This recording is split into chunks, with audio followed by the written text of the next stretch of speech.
Yeah, so here we have a 3D printed Kryptonite X. Anyway, accessory.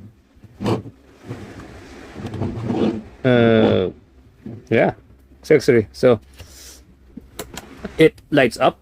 So that's what it looks like when it's turned off. So it's a translucent green plastic and a gray base. So it has a have to connect it to a USB power charger. I mean, I connect it to a cell phone charger.